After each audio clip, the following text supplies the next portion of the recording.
A'udzubillahi minasyaitonirrajim. Bismillahirrahmanirrahim. Bismillah, alhamdulillah. Wassalatu wassalamu ala Rasulillah wa ala alihi wa sahbihi wa mawalah. La haula wa la quwata illa billah. Amma ba'du. A'udzubillahi minasyaitonirrajim. Bismillahirrahmanirrahim. Ya ayyuhalladzina amanu sabiru wa sabiru wa rabitu wattaqullaha la'allakum tuflihun. Para salikin rahimakumullah, di pagi hari ini memulai haji qalbu, mari kita senantiasa memanjatkan puji dan syukur pada Allah Subhanahu wa taala atas karunia-Nya dan iradahnya. Kita diberi kesehatan, diberi kesempatan untuk belajar bersama-sama dalam rangka mendekatkan diri pada Allah Subhanahu wa taala. Shalawat serta salam semoga terlimpahkan selalu kepada junjungan kita Nabi Agung Nabi Muhammad Rasulullah Sallallahu Alaihi Wasallam.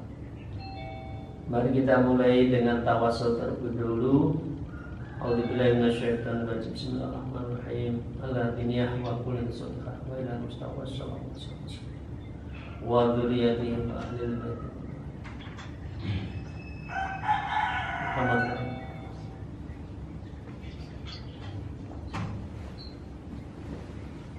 wa khususan mu'allif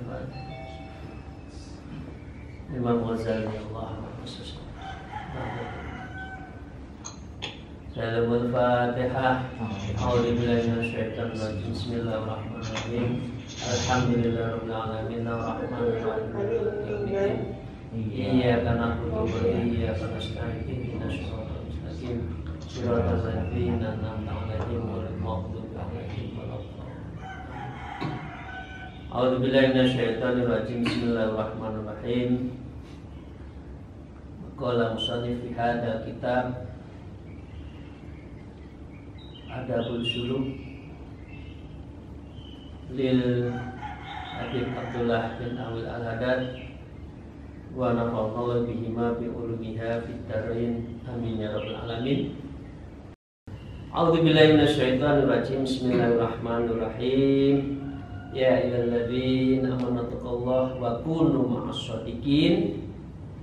Para salikin rahimakumullah, moga-moga kita mendapatkan ridho dan kita didekatkan pada orang-orang yang shodikin, orang yang benar di jalan Allah. Karena itu kita itu kalau berkumpul adalah sebaiknya kepada orang-orang yang mendekatkan diri pada Allah. Dalilnya kan itu tadi. Ya ayyuhalladzina amanu taqullaha, wahai orang-orang yang beriman bertakwa kepada Allah. Wa kunu ma'as shodikin, dan hendaklah kamu itu adalah bersama-sama orang yang shodikin, orang yang benar, orang-orang yang betul-betul mendekatkan diri kepada Allah Subhanahu wa taala. Ini para salikin rahimullah, saya lanjutkan.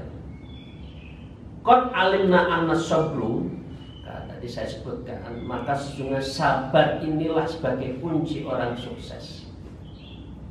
Sabar inilah kunci orang menaiki makom, stase, tangga pada tingkat berikutnya.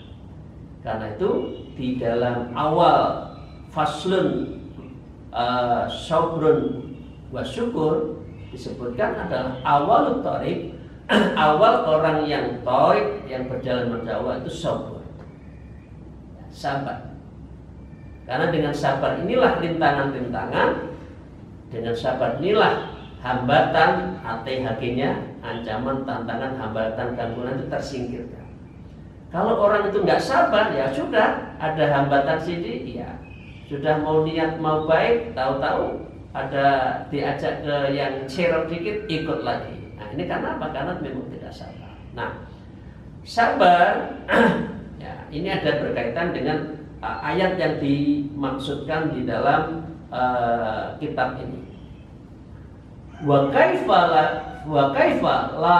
wa qad qala subhanahu wa ta'ala wa sabiru wa rabitu wattaqullaha la'allakum tuflihun. Ini disebutkan wa kaifa, dan bagaimana tidak kamu harus sabar, bagaimana tidak kamu kok tidak sabar, kira-kira gitu. Wong itu jelas kuncinya kok, itu jelas resepnya kok kamu masih mencari resep lain.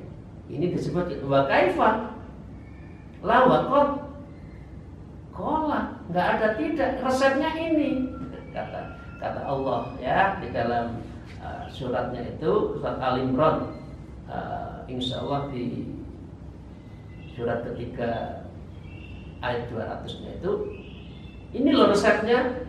Qala subhanahu wa ta'ala, ya, berfirman Allah subhanahu wa ta'ala, ya ayyuhalladzina amanu, wahai orang yang beriman, isbiru, kamu harus sabar, wasabiru, kamu menghadapi sesuatu dengan sabar, warabitu, dan kamu harus tenang, kuat, siaga, semuanya itu ya dalam keadaan nyambung. Robitoh ini kalau pakai ilmunya orang thariqat biasanya ada robitoh. Salah satu mekanisme pikir itu adalah selain wukuf juga robitoh ya. Wattaqullaha la'allakum tuflihun. Ya, takwalah kepada Allah agar kamu la'allakum tuflihun, agar kamu itu beruntung. Ini ayat ini. Jadi dengan demikian, kunci pertama sekali lagi meneruskan adalah sabar di dalam hal melawan maksiat. Jadi sahabat sekalian, para sholihin rahimahullah, sabar itu kalau kita konklusi ada 3 macam sabar ya dengan ayat ini. Yang pertama adalah sabar dalam ketaatan. Taat itu juga harus sabar. Kita mendekatkan diri pada Allah itu sabar. Nggak boleh orang itu minta karomah menurut Imam Ghazali, nggak boleh. Orang pikir biar dapat kekuatan apa, jangan, tak boleh. Karena itu niatnya itu, goyahnya itu adalah ketigdayaan, nggak boleh. Karomah itu result, karomah itu output di dalam proses riyadhah wal mujahadah, muraqabah. Jangan orang itu niatnya orang zikir, ikut suluk dan sebagainya itu kemudian dia ingin saya punya kekuatan spiritual, enggak boleh. Itu berarti Anda enggak sabar di dalam beribadah. Jalurnya itu hasil, enggak boleh. Karena yang penting itu istiqomah. Al-istiqomah itu khairun al-fil karomah. Istiqomah itu lebih penting daripada 1000 karomah. Karena orang kalau istiqomah, insya Allah karomah datang sendiri. Tapi kalau niatnya karomah belum tentu. Ini dalam hal ini ya. Jadi yang pertama itu sabar dalam taat. Ya, ketika sholat ya katakan sudah di rakaat keempat. Di rakaat ketiga, rakaat keempat ngebut, nah itu nggak sabar dalam taat. Ya, mestinya subhanallah wa bihamdi terus itu subhanallah a'la itu tenang, pelan, ditambah dengan doa-doa khusus dalam sujud. Ya, sujud itu boleh ditambah dengan doa. Ya, karena sholat itu sebetulnya adalah doa. Jadi dinikmati betul waktu sujud. Ya, jangan batuknya sudah mampir di tempat pasolatan sujud langsung celuk naik lagi. Jangan.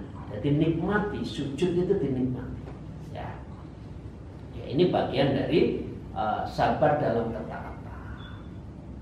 Ya, godanya besar. Orang yang sabar dalam taat beribadah, oh itu Allah sok, itu bagian dari ketidaksabaran. Jadi sabar di dalam beribadah, dalam hal bertaat, karena ini menjadi bagian dari bagian yang penting di dalam bersabar itu di dalam taat, ya.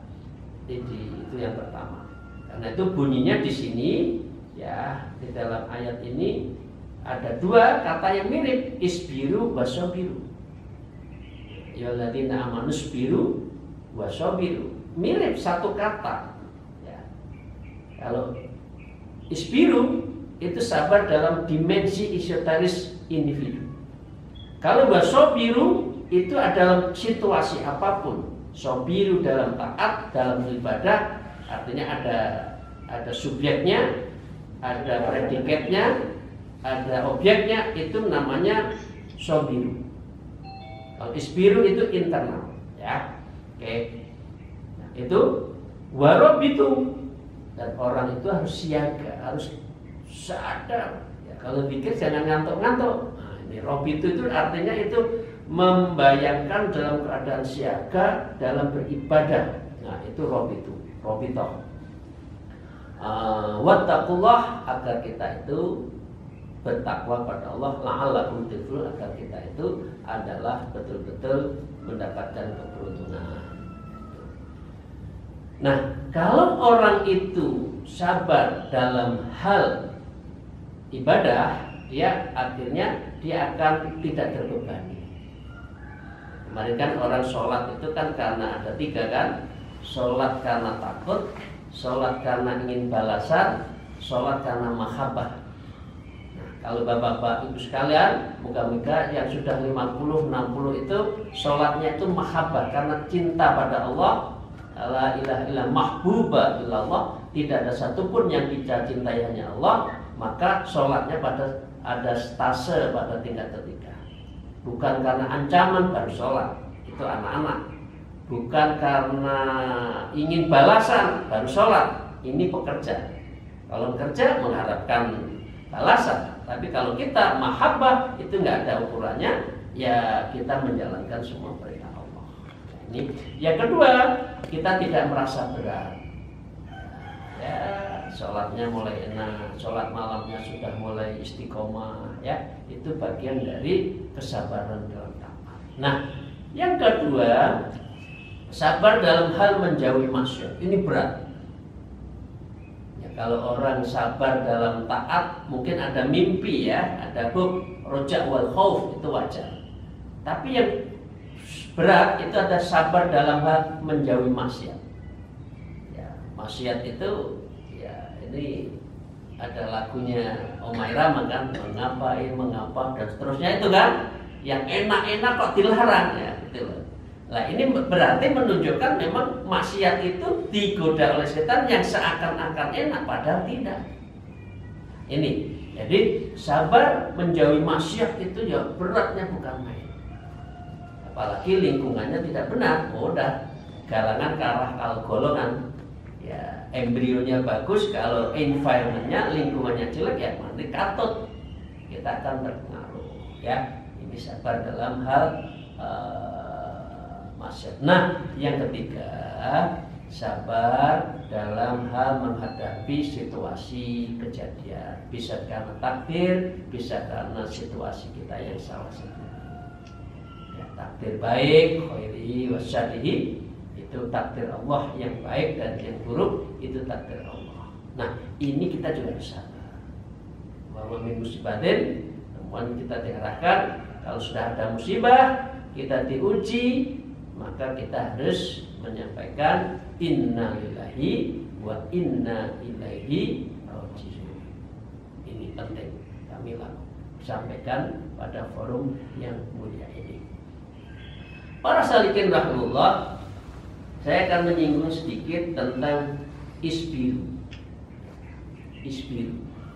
Isbiru itu adalah induran mental. Ya, ini individu. Nah, individu itu manusia memang beda-beda ya temperamennya, ya. Ada yang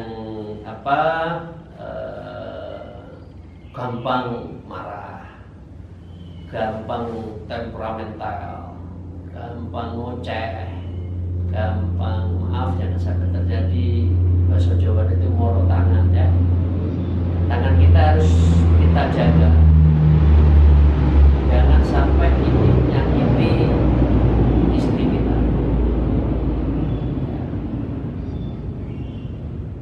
Jangan sampai pipi istri kita itu kena tampar, jangan sampai. Ya, karena itu perbuatan yang sangat tidak manusiawi orang KDRT terhadap istri. Nah, karena itu orang seperti ini nggak sabar. Padahal bisa jadi kesalahannya itu dari kita sendiri, dari kita sendiri, bukan kesalahan istri atau kesalahan orang lain dilimpahkan ke kita. Jadi ini sabar, isbiru itu mentality kita, spiritual quotient kita, emotional quotient kita itu harus kita jaga. Kalau wasobiru, pengertian sobiru itu adalah ada korelasional kita dengan sesuatu, kita difitnah, kita dilawan, kita dengan situasi yang sangat mencekam misalkan, itu korelasional ya, sobir. Jadi bedanya di sini mengapa ayat ini Ali Imran menyebutkan sobiru isbiru ya ayyuhalladzina amanu isbiru wa sobiru ya, ini sama kata tapi beda hubungan. Kalau isbiru itu individu, kalau sobiru individu dengan situasi. Nah, jangan dirinya baik tapi begitu menghadapi orang lain nggak baik. Jadi dua-duanya, individunya bagus, begitu juga yang lain juga, kepada yang lain juga harus bagus. Oke. Itu saja para salikin. Dan warob itu kemudian kamu itu harus bersiap siaga, harus robitoh, harus membayangkan, harus siaga, sholat, kemudian doa itu harus robitoh, harus betul-betul iqbal lissalim. Jadi iqbal, menghadapkan pada Allah itu betul-betul ya, bukan karena ngantuk, bukan karena menguap begitu Allah Akbar, tapi kita harus robitoh. Nah, robitoh saya nerangkan sedikit ya, sedikit aja, ini nyimpang dikit tapi memang arahnya sama. Robitoh itu adalah proses transcendensi diri kita, kalau di dalam ilmu tasawuf itu dengan guru kita. Ya, kita menyambungkan kita pada guru, kemudian guru kita sampai Rasulullah, sehingga doa-doa kita itu terkatrol, ya bahasa Jawa ini terkatrol, ditarik oleh tambangnya guru kita sampai kepada Rasulullah. Kalau pada Rasulullah, ya pasti itu istilahnya itu ya jalan tol. Doa-doa kita insya Allah dikabulkan Allah. Itu robitoh. Pertanyaannya, apakah robitoh boleh? Nah ini kan, masa mau doa masih membayangkan guru? Ya ini jangan salah. Robitoh itu bukan dalam arti mengagungkan kultus, menyembah guru, enggak. Itu seperti kalau bapak-bapak dosen, ini kan banyak dosen, banyak rektor, banyak warek kan. Jadi kalau anak buahnya itu kerja, ya ngerjain soal, kalau ada guru kan betulan. Kalau tidak ada gurunya, ngalor itu, nyari kerpean, ya, nyari nyontekan. Ya. Tapi kalau ada gurunya, dia betul-betul mengeluarkan energinya itu, pikiran-pikiran besarnya itu untuk mengerjakan soal-soal itu. Nah, pengertian robitoh di dalam ilmu tasawuf di situ. Jadi, kamu itu sedang zikir bersama guru. Kamu itu sedang berdoa bersama guru. Ya, diawasilah. Nah, kemudian menyambungkan batin antara dia dengan gurunya, kemudian sampai kepada sanad-sanad yang memberikan kemursidannya itu sampai pada Rasulullah SAW. Oke, kita lanjut ya. Ini menyimpang sedikit, tapi ada hubungannya dengan robitoh di dalam konteks beribadah yang baik, beribadah yang betul-betul cespleng, itu biasanya seperti itu. Saya lanjut. A'udzubillahi minasyaitonir rajim. Wa qala ta'ala wa tammat kalimatu rabbikal husna ala bani Israil bima sabaru. Di dalam ayat berikutnya juga disebutkan ya wa tammat kalimatu rabbika, maka dengan telah sempurnalah perkataan Tuhanmu yang baik ya, ala bani Israil, di dalam hal Bani Israil dijebakkan kesabaran mereka. Ini cerita di dalam ayat-ayat mengapa kita itu menghadapi bagian dari proses hidup, artinya konflik Arab Israel saat itu, kemudian kita menjadi berhasil, umat Islam berhasil itu karena kesabaran. Tanpa kesabaran sulit berhasil. Ini ayat-ayat saya sebutkan lagi. Wa qala aidan wa ja'alnahum a'immatan yahduna bi amrina lamma sabaru wa kanu bi ayatina yuqinu. Di ayat berikutnya As-Sajdah juga disebutkan, dan kamu jadikan di antara mereka itu pemimpin-pemimpin, ya. Tujuannya apa? Yahduna bi amrina, dan dia memberikan petunjuk dan perintah kepada kami. Apa? Perintahnya satu, sabaru. Dan para nabi, para rasul itu pesannya pada umatnya itu hanya satu di awal, sabaru, sabar. Kalau sabar itu subur, nah ini bahasa orang Jawa ya. Lek sabar subur, ya. Itu biasanya itu.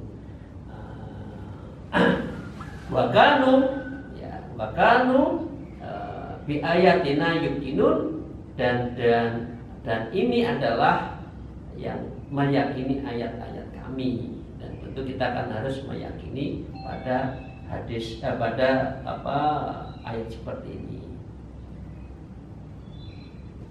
Wa bil hadis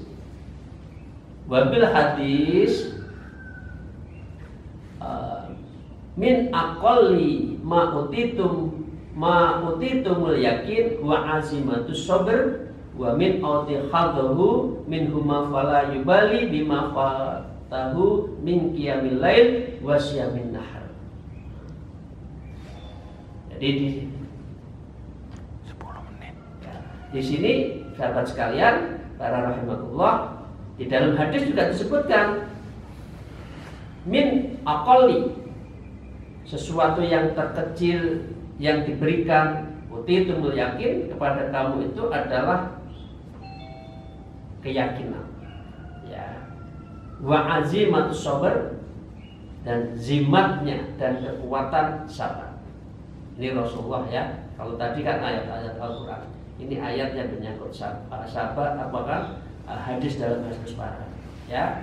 Dan sesuatu terkecil, kecil ini awal thariqah sabar yang diberikan kepada kamu itu apa? Keyakinan.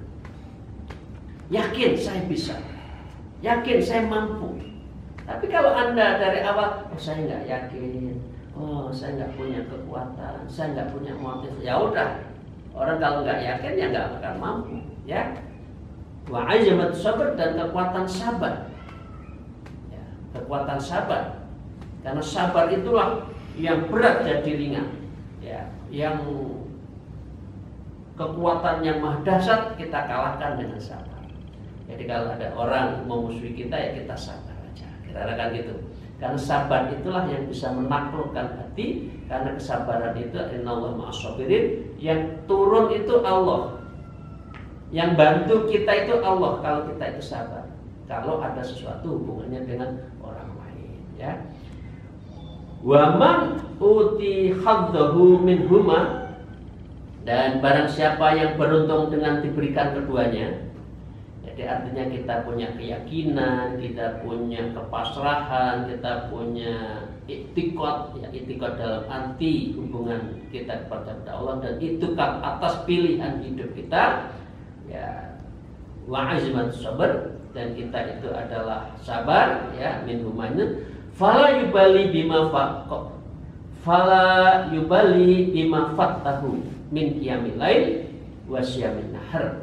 Maka dengan demikian, ya, kalau orang keduanya, maka dia tidak akan mempedulikan apa yang hilang darinya karena bangun tengah malam dan berpuasa siang hari. Coba Bapak Ibu sekalian, orang kalau sudah mutmainnah, sabar, nggak merasa hilang, oh saya kok puasa siang ya, mengapa ya? Padahal makan siang itu enak. Kita nggak peduli karena sudah merasakan kesabaran dan keyakinan. Ya. Kalau orang berat, ya puasanya puasa orang yang masih awal, puasa orang awam, ya puasa itu yang penting tujuannya nguruskan badan dan sehat, iya benar. Tapi bukan itu. Jadi ini bagian dari kesabaran kita, dan kita dalam hal keyakinan kita dengan sholat malam, ya ini disebutkan qiyamul lail wa syamin nahar, itu bukan kita kehilangan kesempatan untuk enak-enak. Nah sholat malam gimana enak-enaknya tidur ya? Jam 3 itu kan enak-enak turu, terus adem, kemulan sing tebel, melungker ya, ganti posisi. Ini kan ganti posisi. Biasanya miring kanan ke miring kiri, terus mengkurap, enak-enaknya itu. Apalagi harus pakai selimut kamar AC. Lah kok bangun? Ini berarti kita sabar melawan keenakan. Memang sabar itu adalah kunci untuk kita menang dalam keenakan. Yang enak-enak biasanya itu membahayakan. Ya, begitu juga siang menahar, dan kita dalam puasa di mana di sabar di siang hari. Enaknya makan, diajak beli sate ya, ini dibeli tom yam, makan ramen ya, di beberapa macam-macam lah ini kalau sudah makanan. Nah, lo kita kok puasa? Nah, ini bagian dari kesabaran dan dalam rangka ketaatan kepada Allah Subhanahu wa Ta'ala. Bapak Ibu sekalian yang saya hormati, yang terpenting ya dari ini, babnya itu memang panjang. Yang kita bahas ini kalau sudah salah ini sudah ketiga kali ya, namanya babun nafsu, babun tingkatan nafsu dan sabar ini. Dan ini disebutkan awal tarik sabur wa akhiru syukur. Jadi sabar dan syukur ini babnya, dan itu lama, dan memang ini penting untuk disampaikan pada hari ini. Jadi sabar dan syukur itu adalah in and out. Kalau begini F, teorinya teori F. Kalau Anda begini maka begini. Kalau Anda sabar maka harus ujungnya bersyukur. Ya. Kalau Anda tidak sabar, Anda hancur. Kira-kira gitu. Nah, ini bagian dari proses teori kausalitas. Teori yang orang sabar, orang yang beruntung. Nah, orang yang tidak sabar, maka dia juga akan mengalami gangguan. Nah, di situ sampai tingkat kalau orang sabar dikit-dikit dia akan shifting dari lawamah nafsunya, amarah ke lawamah dan mutmainah. Para salikin rahimahullah, yang paling akhir yang kita ingin sampaikan adalah mari kita memulai belajar sholat itu dengan robitu, ibadah itu dengan betul-betul siaga, jangan ngantuk. Ya, ini ada teorinya. Kalau kita sudah bisa meditasi, hening di dalam beribadah, ya, doa itu rasanya ces gitu. Kadang-kadang ada orang yang doa itu hanya mulutnya, tapi tidak di dalam hatinya. Sholatnya hanya fisik, tetapi tidak dalam posisi transdensi dengan Allah. Nah, ini caranya tadi isbiru wasobiru. Kita harus sabar. Kita sendiri sabar, wasobiru, sobiru dalam ibadah sholat, warobitu, dan dalam posisi siaga penuh iqbal menghadapkan diri kita itu kepada zat, pada Allah Subhanahu dalam beribadah. Demikian, terima kasih para salikin rahmatullah. Moga-moga yang saya sampaikan ini mendapatkan ridho dan berkah, dan menjadi bagian dari riyadhah mujahadah kita untuk menuju Allah Subhanahu wa Ta'ala. Dan kita semua moga-moga mendapatkan bimbingannya, ma'unanya, dan tentu insya Allah kita moga-moga mendapatkan syafaat Rasulullah SAW yang berakhir. Al-afu minkum, ya mohon maaf, ya akhirul kalam, wallahu muwafiq illa aqim tariq. Wassalamualaikum warahmatullahi wabarakatuh.